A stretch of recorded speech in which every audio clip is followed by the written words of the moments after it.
moving on to our second panel. This is Universal Proxy Card and a look ahead to the 2024 proxy season. We have our illustrious host, who we're very happy to have back again, Adam Kammel, who is a senior analyst at Bloomberg. He'll tell you more about the guests, and he'll kick it off. Here you go, Adam.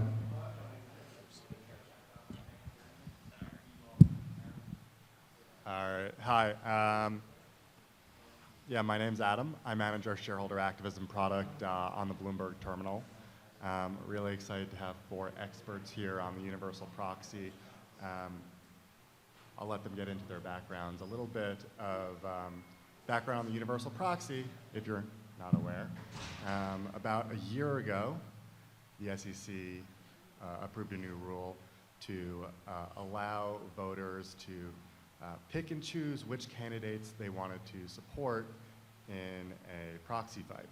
So instead of having to vote on, say, the management proxy card for all of or some of management's nominees, it can now vote for some nominees on, voters can now vote for some nominees on one proxy card and others supported by the dissident. All nominees need to appear on both proxy cards.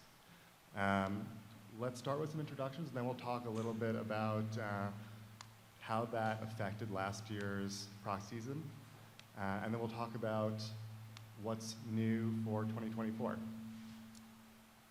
right, I'll kick it off. My name is Peter Harkins. Started a proxy solicitation firm with a group of partners back in 2016. We've been active in the industry ever since. We tend to specialize in contested situations, proxy fights, or contested M&A. Is this on? Yeah. Good morning. Lawrence Elbaum, partner at Vincent & Elkins, based in New York City. I co-head our shareholder activism practice, which is principally a company and board defense practice. Over the past 9 proxy seasons, we've been involved in approximately 300 campaign defenses, mostly thanks to the gentleman all the way to my far right here, whose clients are usually bringing these matters against our clients. We do work with a few select investors, and I hope that helps bring a balanced perspective to this conversation. Great. Morning, everyone. Joe Germani. I'm a partner at Longacre Square. We're a strategy and communications advisory firm, focused very much on special situations, a lot of shareholder activism representing both investors and issuers. So we really see both sides of the table, as well as contested M&A, which has a lot of overlap, and other matters that investors and companies deal with. Good morning. I'm Steve Wolosky. I founded the activist practice at the Olshan Law Firm, and our firm has been the leading activist counsel, I guess, for the last 20 years or so in terms of number of contests, and we exclusively represent shareholders. All right, thanks. So let's start, this is posed to all of you, but what was different about last year's proxy season? How did the Universal Proxy affect last year's proxy season? Let's talk a little bit about not just what surprised us, but also what was expected. What did people talk about last year? What were their expectations, and what actually happened? Well, I can take a stab at it first. I think that, look, anytime you get a rule change like that, there's always going to be a lot of noise out in the market that essentially this is going to give an advantage to one side or the other. There's going to be confusion. People aren't going to know what to do. The truth is that investors are pretty smart, and they tend to figure this stuff out very quickly. So from our perspective, when we started the year, it did look like there were more settlements before the contest actually got started. But as time went on, you got the benefit of more fights. You actually realized that statistically everything was falling back in line, pretty much as it was back in 2022. One of the changes that's happened, at least for us, is now it's possible to do investor targeting. You can have an investor on the company's card, and you can still target them to try and support your nominees.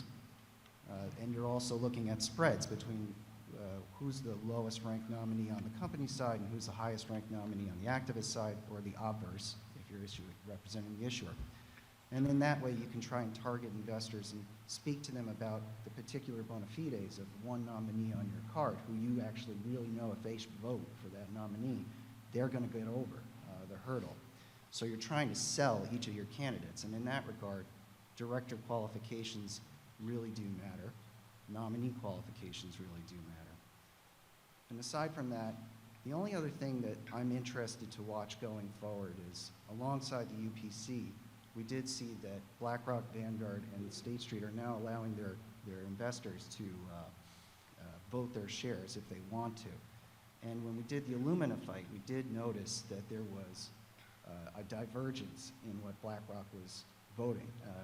BlackRock, for instance, in its MPXs, told you that they did not vote for Icon's nominees, but a portion of BlackRock's position was actually voting on Icon's card, as recommended by Glass Lewis, which was interesting. Well, what was that portion? As a percentage Yeah. of what they held at the time is about 3%. Okay. So it's very small, but I'm interested to see if it continues to grow. It was an active shareholder base, I'll tell you that, because they voted many times, which was interesting. We noticed that after the fight when we got a bill from Broadridge. So it was an How many interesting times is development. many? Not to get too much into the details. but Not to get too much into the details, but we had more than 220,000 instances of voting, according to Broadridge, which is insane if you think about the number of institutions that were actually involved in that campaign. And other than that, you know, one of the things, if you're a solicitor, if you're representing an activist, look, it's beneficial if you're going after a small or a micro-cap company to have your nominees on their card. Because one of the barriers to entry here is retail voters. How many sets of materials are you going to mail? How many of them are you going to solicit? In the past, you had to sort of set a threshold where you tell your client, look, we're only going to mail down to this level, and then we're going to cut it off there. And we're just going to compete for what's in that space. It might only be 75% of the outstanding shares. Today, you can compete for 100% of the outstanding shares. And the bulk of the proxy fights occur at micro-cap and small-cap companies.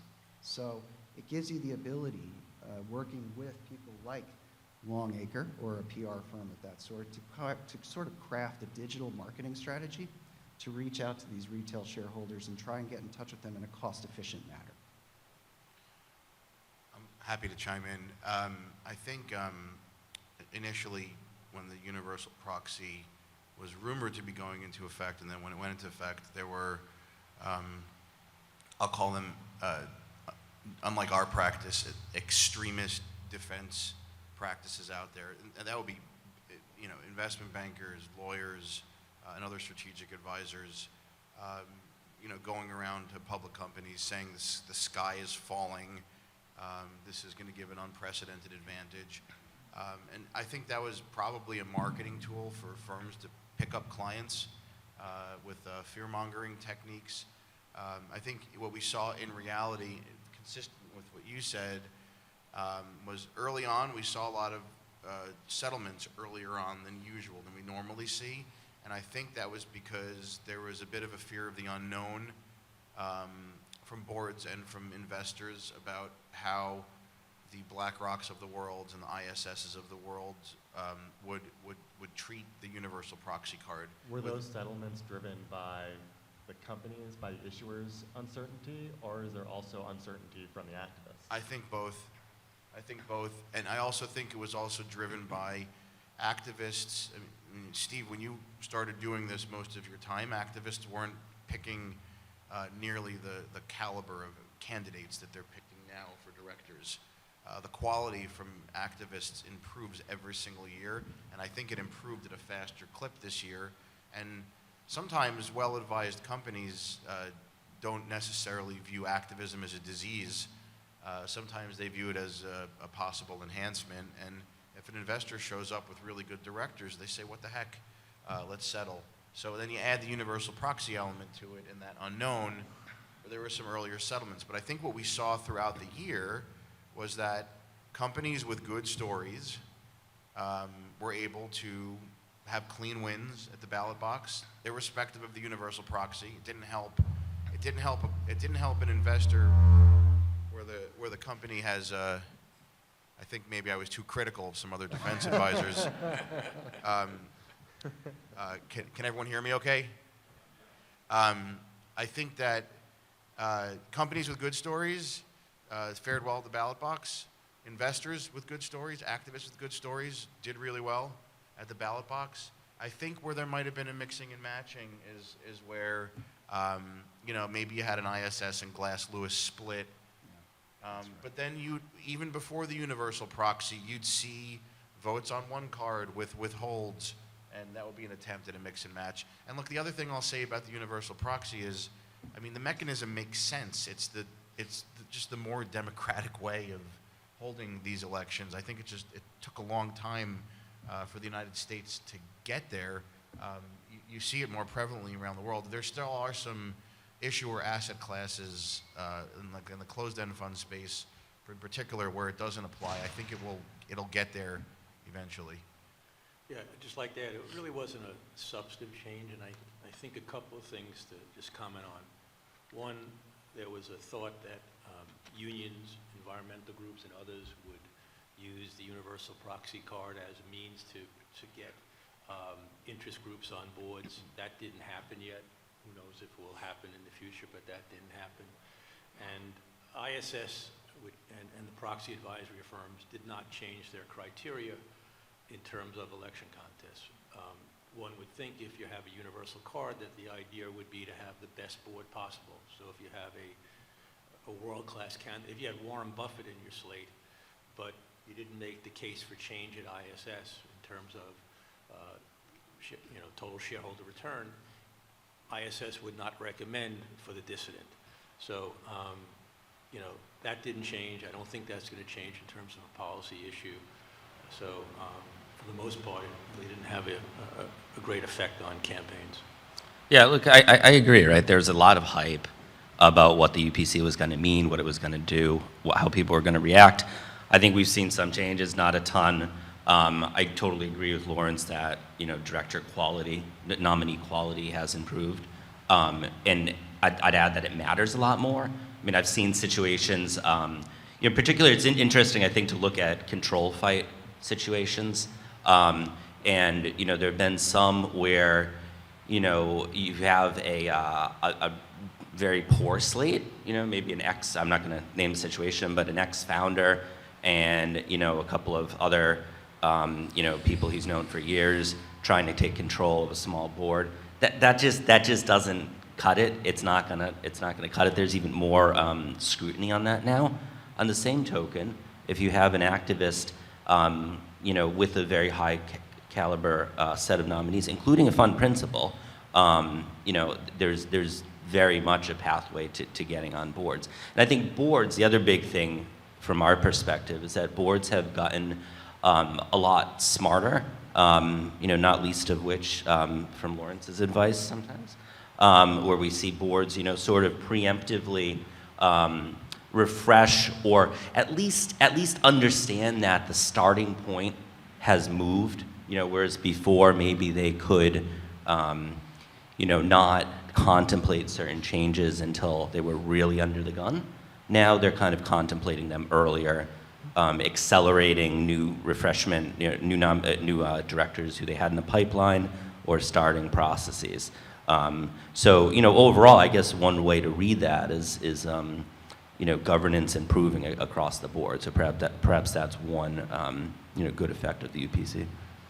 Okay, and we talked I respect if you guys can't answer this, but are there any specific campaigns that we could talk about where you think the universal proxy made a difference, either in voting or in the nominations? Are there any specifics we can point to? Not without losing my law license. Yeah. I think that I'll like a true lawyer, I'll deflect and answer a different question. It's a related one. It was the reaction to the universal proxy. A lot of companies adopted very onerous bylaws after the universal proxy went into effect, and it resulted in a lot of litigation. And I think where the boards got into a lot of trouble, instead of doing what Joe suggested, which was, you know, taking a hard look at your board composition, your governance practices, your performance, have you created value? Boards just adopted very onerous bylaws to create more qualifications for investors to exercise a fundamental right, which is not to vote and to nominate directors. And a lot of boards got into trouble for that. And what I found was particularly interesting, because I followed the litigation very closely over some of these bylaws, was that a lot of board members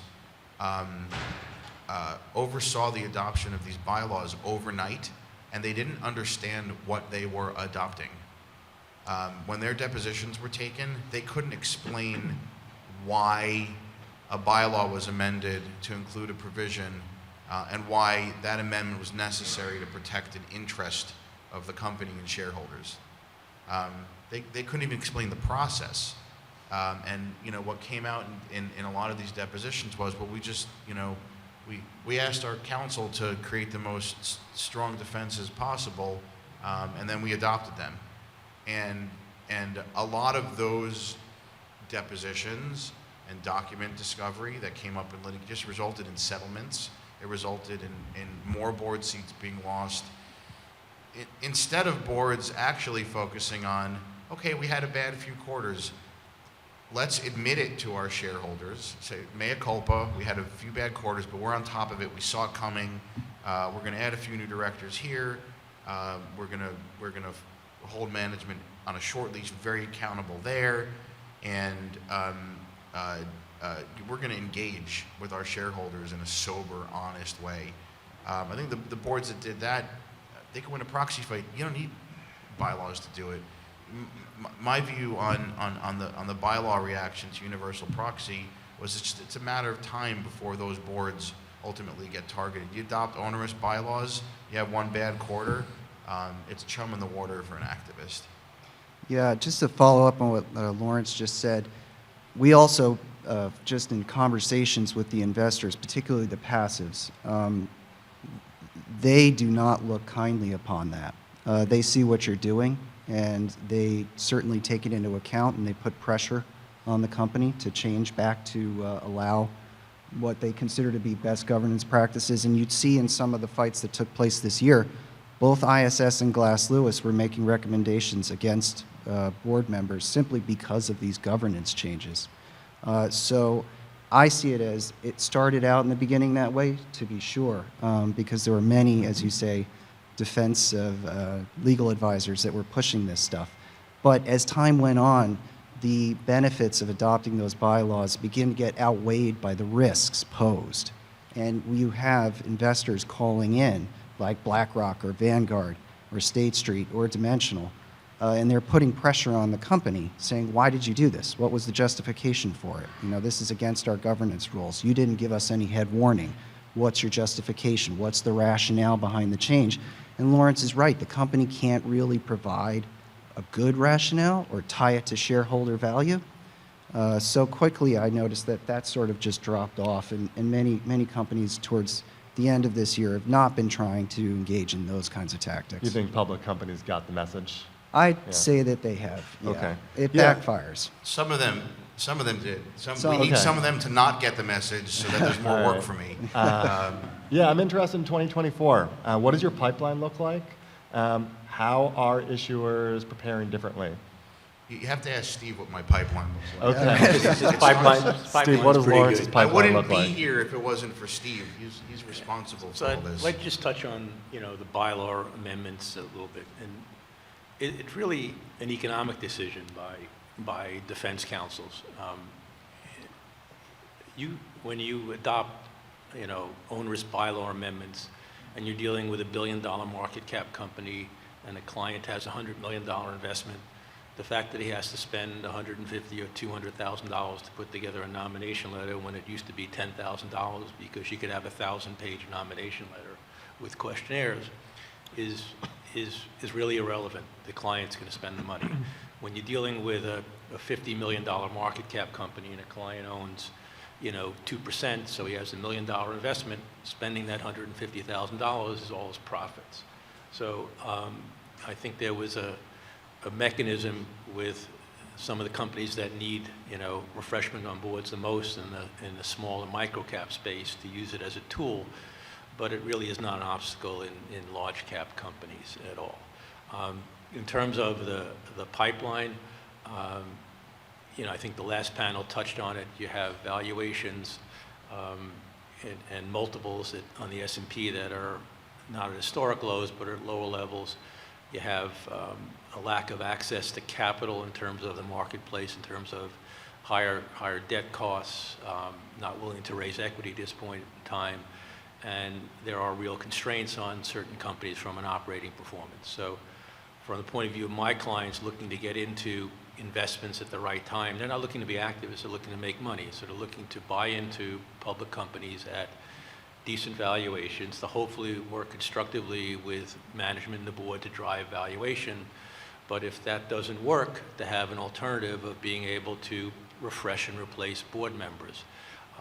And that, so it's a good time for people to invest. There's a lot of funds with dry powder, and there are a lot of, opportunities that will exist in 2024.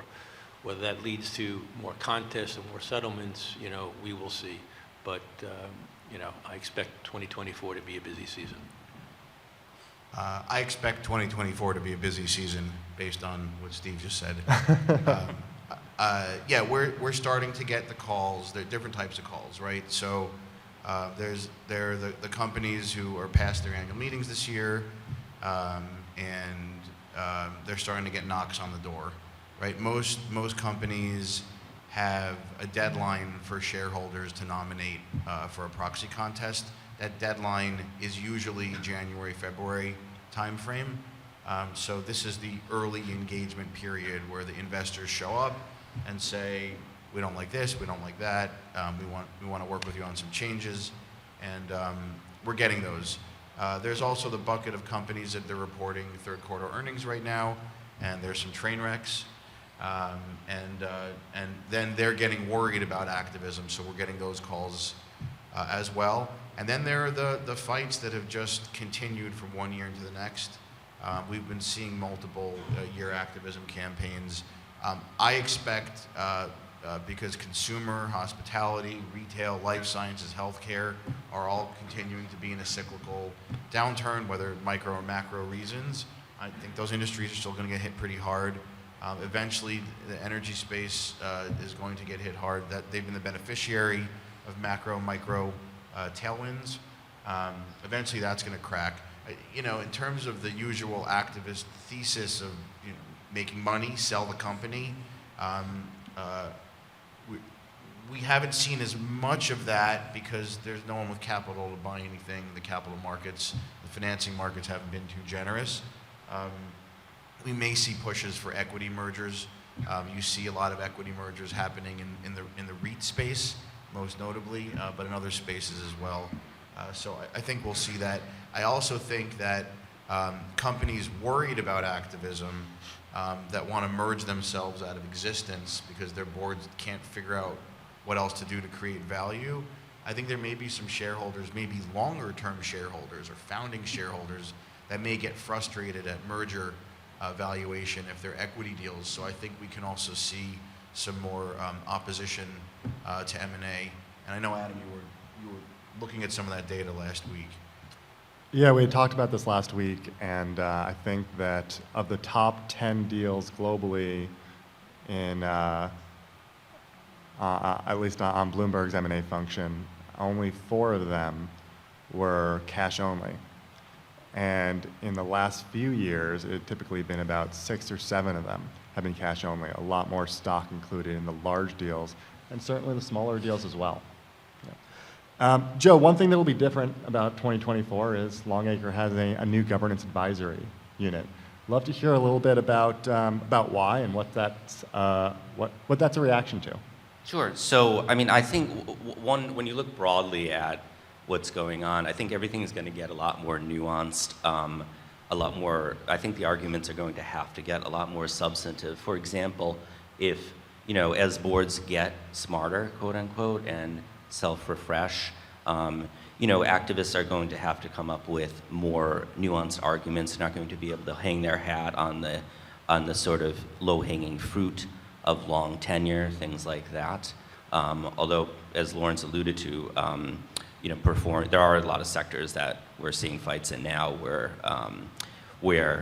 performance is pretty bad. So our thinking is, we have a lot of clients who are really, both on the issuer and the investor side, wanting to plan ahead a little bit more, evaluate, on the company side, for example, self-evaluate, across a variety of metrics, and understand really what the institutions are looking at now and what ISS and Glass Lewis are looking at now, in this sort of the new UPC world.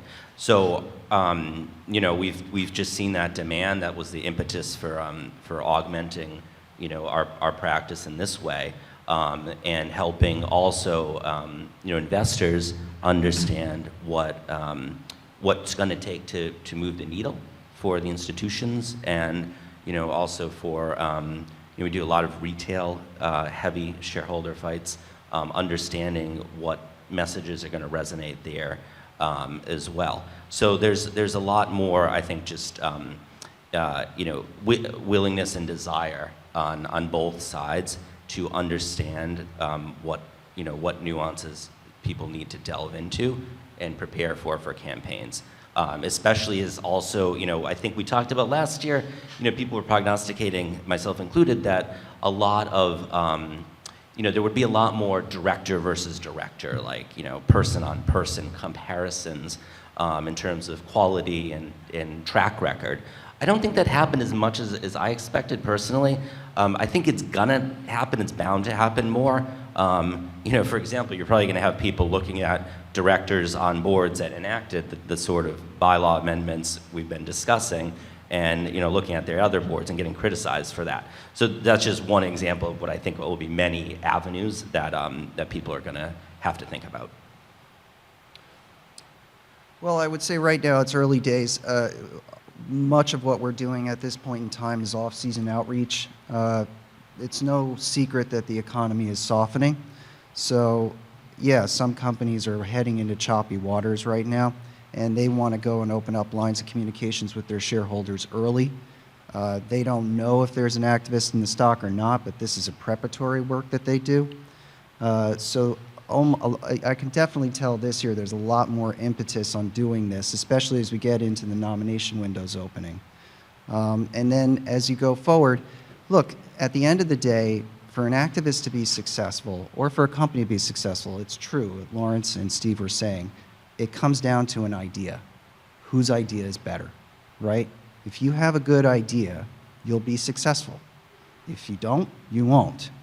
So for next year, I expect that we're probably going to go back to that. People will talk less about the tricks you can pull in the bylaws and less about director-on-director fights, stacking them up and ranking them, and sort of sticking more to whose idea is better, right? And whoever makes the case for change better, or the case not to change, then we'll get to discerning whether or not we're going to pick his nominee or the other guy's nominee. But definitely, it's the quality of your idea that matters first and foremost. You said issuers, they don't know if activists are in their stock. So if we're talking about, say, January and February nomination deadlines, look, every campaign is different, every activist is different. But for key activists, large activists, dedicated activists, when are they typically, what is the timeline like? When are they typically getting invested in the stock? When does the company find out? And when does that engagement happen? Well, you would typically, look, if you're a constructive, I'm sorry, I don't mean to cut off the panel members. If you're a constructive activist, you probably are already talking to the company right now. But there are other activist shops that sort of take a shotgun approach. They surprise you, they come in hard and fast, and they make pretty extraordinary demands. And the idea is to just see what they can shake loose. So, yeah, we certainly have some clients that are already dealing with activists, and they're trying their best to do that constructively. But I wouldn't be surprised to see others where you just suddenly get one appearing. You're reporting third quarter earnings now, so they're building a case. In the background, they're looking for value creation options. So I wouldn't be surprised to hear more as we get through it. In terms of when you would find out, yeah, by the end of the year, you're going to know, typically. I would just say, look, when you're accumulating a position in a company, you generally don't want the company to be aware that you're accumulating a position until you've had your full position. Assuming you've done your due diligence, you're comfortable with the company. A lot of the larger activists spend a tremendous amount of money on research and understanding a company, talking to advisors, former employees, customers, consumers, and understanding the business. So once you have your full position, there are different times that you will contact the company based upon, the facts and circumstances. If you're nominating and you're under 5%, it's not publicly disclosed. So you can nominate privately, and unless the company or the shareholder tell the world about it, no one knows about it. So there are strategic decisions that go into the process in terms of timing, but the company is obviously aware of it when they receive the nomination letter, or usually if they're following the stock transfer ledger when a shareholder puts shares in record name, which is a requirement in order to nominate, you get a pretty good idea that someone's in your stock and potentially going to nominate. We generally see with most of our clients that engagement is private first, and then public is a secondary, either because the engagement failed, or because there's a mutual solution, or because the timing of the situation requires you to go public. We see a lot of activists going over 5% and filing 13Ds in the month of December. A lot of times 13D filings will cause an increase in stock volume, an increase in stock price, and therefore the ability for the investor to mark their investment to the market towards the end of the year, which can improve that investor's performance at their fund.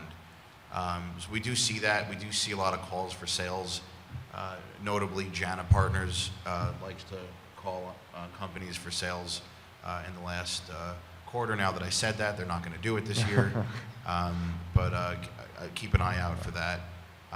Usually I find that the situations that are more resolvable with an investor are the ones where the investor shows up earlier in the proxy cycle and they communicate very clearly early on what it is they're looking for, looking to do.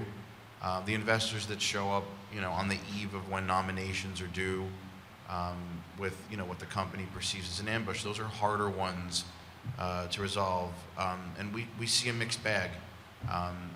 We see folks showing up really early, showing up last minute, everything in between. Okay. One more thing about 2024. We have a new rule for 2024 on 13D regulations. It's a little bit past proxy season when it starts to go into effect, but I'd love to talk about it.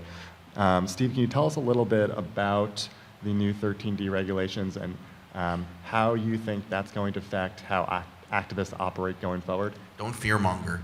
There's not a lot to talk about.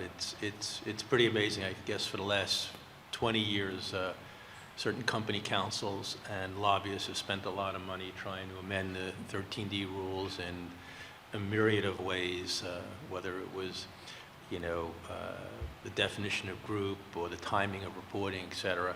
And after the SEC spent many hours of wisdom and thought and, brain power, they decided that the 13D needs to be filed in 5 business days versus 10 calendar days, the effect of which is really to reduce the timing by 2 days. So for most of our clients, it really is really inconsequential, and I'll just leave it at that.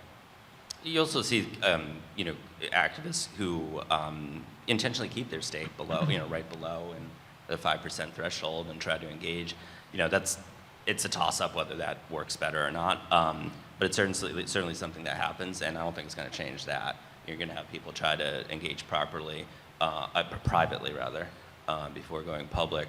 From a communications perspective, it's always a little easier to tell the story when there is private engagement. When you're on the investor side and there is private engagement, because other shareholders, the institutions, especially in ISS Glass Lewis, want to see that track record of attempting to reach a resolution. So, in a lot of campaigns, that is helpful. We're not recommending any bylaw amendments, 13D amendments. I think we had 5 fights go to a contested vote at an annual meeting this year. All of those companies had old bylaws. Some of them had bylaws going back to the 90s. We won all those fights. One of them is pending.